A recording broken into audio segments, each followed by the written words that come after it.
Anyway, like the girl's like 8 inches. I was like, no, I'm like 12. But each time he saw us, he ran. Meet Rob Feinstein. If you're a newer fan of pro wrestling and you aren't very tapped into wrestling outside of the mainstream, that name might mean next to nothing to you. For those who don't already know, Feinstein was the founder of Ring of Honor back in 2002. He currently runs RF Video, which was the leading distributor of wrestling shoot interviews and was once the leader in distribution of DVDs and tapes throughout independent wrestling. And he is perhaps most notable now for trying to meet up with a 14-year-old in 2004 while he was 30 years old. Feinstein's recklessness and disgusting behavior that includes him using his status within the industry to try and persuade minors nearly destroyed Ring of Honor, as well as professional wrestling as we know it today.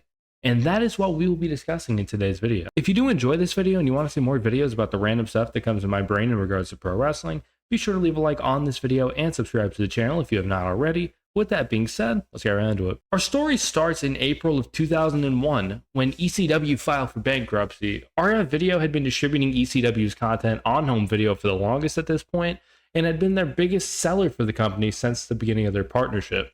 And with WWE buying the rights to the footage RF Video had of ECW, they did not have a ton to work with in terms of distributing wrestling. Rob Feinstein, the owner and founder of RF Video, knew this and tried to fill that void as soon as possible. He tried to partner up with Combat Zone Wrestling, or CZW for short, and would succeed for a little while in his efforts, but after CZW moved on from RF Video in favor of their competitor Smart Mark Video, Feinstein would create his own promotion known as Ring of Honor, also abbreviated as ROH, on February 23, 2002, with whom he would make RF Video its main distributor for home video. From its inception, ROH became one of the top independent promotions in the US due to its already strong video distributor at the time, a very strong talent pool, and financial backing from wrestling magazine publisher and former Coke dealer Kerry Silkin. ROH became a platform for some of the best professional wrestlers to do their work and later get signed by either WWE or TNA, including names such as Samoa Joe, Low Ki, Christopher Daniels, CM Punk, Austin Aries, Nigel McGuinness, Roderick Strong, AJ Styles, Bryan Danielson. The list goes on and on. They would network with other wrestling companies such as TNA when they were still affiliated with the NWA and All Japan Pro Wrestling, where they would get to have wrestlers such as the Great Muta appear at some of their biggest shows like Final Battle 2003. At this point in time, it seemed like ROH was only going up, and very little could stop any sort of momentum that they were accruing.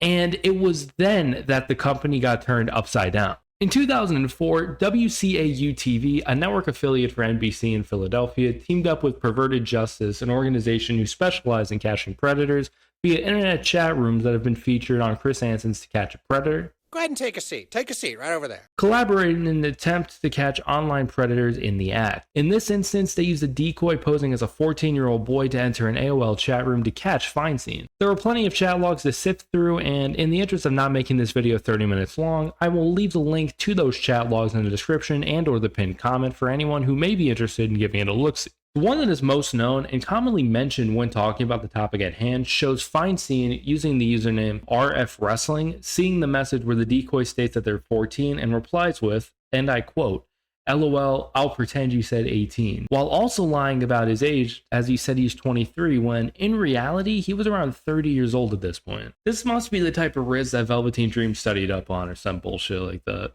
Feinstein was confronted on this by the reporters, where Feinstein would flee, as you'll see in this video. And remember this man? We originally thought his name was Timothy, another local man looking for a young girl. But he turned out to be this man, Robert Feinstein, a Langhorne businessman who promotes wrestling events. He has his own website with plenty of pictures of himself. We tried to catch up with him at his office and his home. But each time he saw us, he ran. And according to his chat log, he thought he was meeting a 14-year-old boy.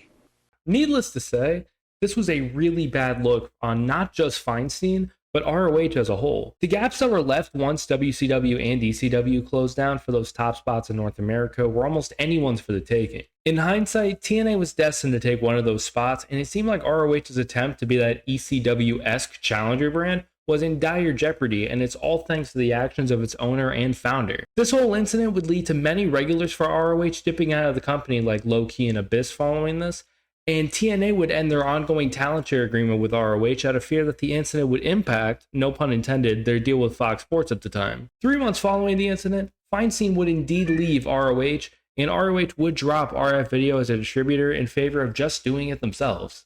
Feinstein would come out years later to deny these accusations, which I will also link in its entirety if you would like to read it for yourself, but it's basically him denying any wrongdoing while also stating that he bowed out of the company to let things cool down for him and to clear his name to come back later down the line. The company would eventually be sold to Kerry Silkin in late 2004, and Feinstein would never be seen or heard in ROH ever again. Since the Sting operation, he has not publicly participated in any pro wrestling organization to my knowledge. Most wrestlers following this were pretty silent in regards to Feinstein's actions, but one of the wrestlers who were rather vocal was Samoa Joe, the Ring of Honor World Champion at the time, and he would post this on his live journal condemning Feinstein for his disgusting activities. Outside of a few, not a lot of wrestlers commented publicly on this incident, and business went on as usual for most. Without Feinstein, ROH would continue to run successful events and expand across the world for years, even taking that number 2 spot around 2018-19 from TNA. Silkin would sell the company in 2011 to Sinclair Broadcasting, who owned ROH for about 11 years before selling the company around 2022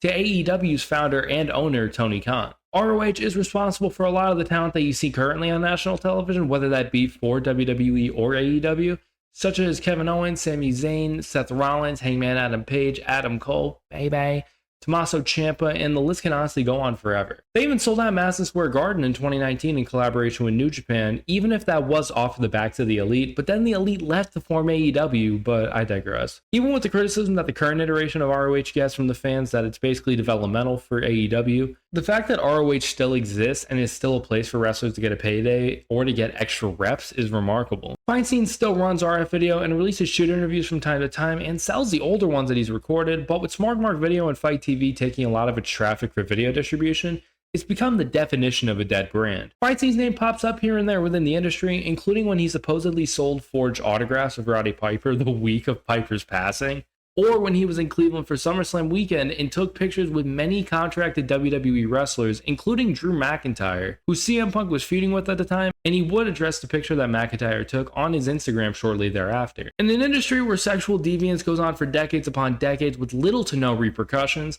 I'm glad in this instance it basically shattered Feinstein's reputation. Until he dies, he will always try to worm his way back into the industry, as most of the scenario would, but people, including myself, will find solace in knowing that he will not be able to do so. From my perspective, he's indefensible, inexcusable, and a skid mark on this industry, and the longer that he's gone is too soon. Taking away from the obvious severity of his actions, this almost single-handedly killed ROH as well after it barely got off the ground. I thought more about it when I started writing the scripts. Without ROH, we most likely never see a good majority of the wrestlers that have graced our television screens over the last 15 years or so. ROH has set a standard as well for how pro wrestling in today's day and age would play out, and we've seen that in promotions such as WWE or AEW.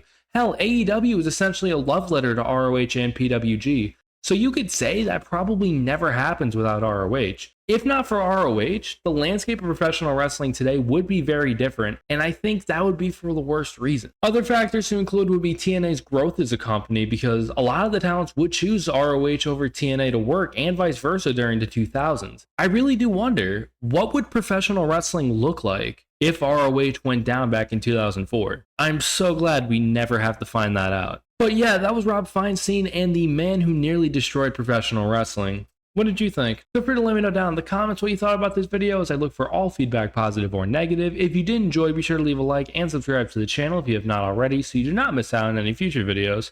Thank you guys so much for watching, and I will see you all in the next one. Peace out.